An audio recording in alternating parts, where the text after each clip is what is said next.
The SEC is reversing course, crypto markets are reacting to bold new policies, and the White House is doubling down on digital assets.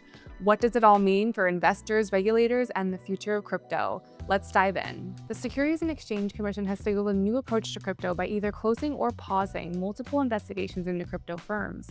This move marks a stark contrast from the agency's aggressive enforcement under the previous administration. Crypto advocates see this as a course correction, with SEC officials stating that recent legal reversals aim to reset the regulatory landscape before moving toward clear guidance. The SEC has dismissed lawsuits against major players like Coinbase and Binance, citing an internal review under acting chair Mark Ueda.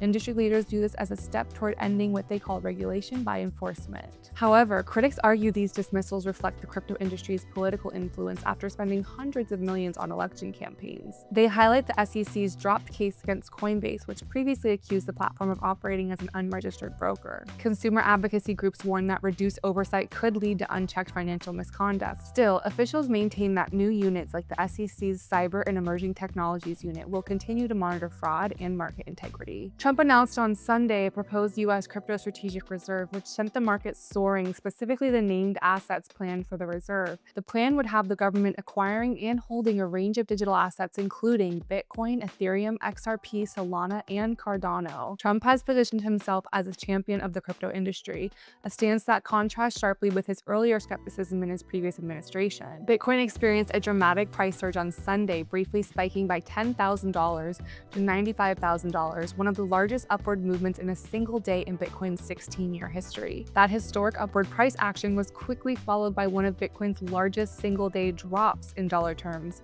as the market swiftly corrected on Monday and the price dropped back below $83,000 Monday evening. Analysts point to broader economic concerns, including Trump's newly imposed tariffs on Canadian and Mexican imports, which rattled financial markets. Some industry leaders have expressed skepticism about the planned reserve, questioning the government's role in holding such volatile assets and suggesting only Bitcoin belongs in a reserve as digital gold. In a related development, the White House is set to host a high-profile crypto summit later this week. The event, spearheaded by AI and crypto czar David Sachs, will bring together founders, CEOs, and investors to discuss regulatory policy and market innovation. The administration's stance has been welcomed by industry supporters, but concerns remain about potential conflicts of interest. Meanwhile, Saylor, who has long championed Bitcoin as a superior store of value, is arguing it's not competing with the dollar, but with real estate, equities, and traditional wealth management. He believes Bitcoin's market cap will grow from $2 trillion to $200 trillion, fueled by global capital inflows. Bitcoin is not competing with the dollar. It's competing with international real estate, global equities,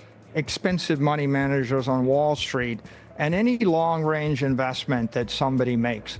And so right now we're about $2 trillion in Bitcoin. It's going to 20 trillion, then it's going to 200 trillion, then it's growing 20% a year. And that capital is coming from overseas. It's coming from China, from Russia, from Europe, from Africa, from Asia, from the 20th century to the 21st century.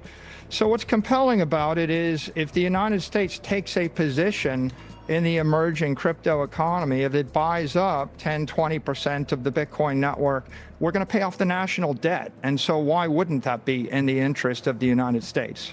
Saylor even suggested that if the U.S. acquires 10 to 20% of the Bitcoin network, it could pay off the national debts. A bold vision, to be sure. In the stablecoin sector, Tether has announced a major leadership change as part of a broader push for transparency. The company has appointed Simon McWilliams as its new chief financial officer, and it's moving towards a full financial audit. This decision comes as Tether seeks to shake off past regulatory scrutiny and align itself with the more crypto-friendly U.S. administration. The company's USDT stablecoin remains a dominant force in the market, despite long-standing concerns about its reserve backing. As the landscape of digital asset regulation continues to evolve, both supporters and skeptics are watching closely to see how far the new administration will go in reshaping the crypto industry's future. That's all for today. We hope you enjoyed this video. Thanks for watching. Give us a follow and head over to bitgo.com to learn more.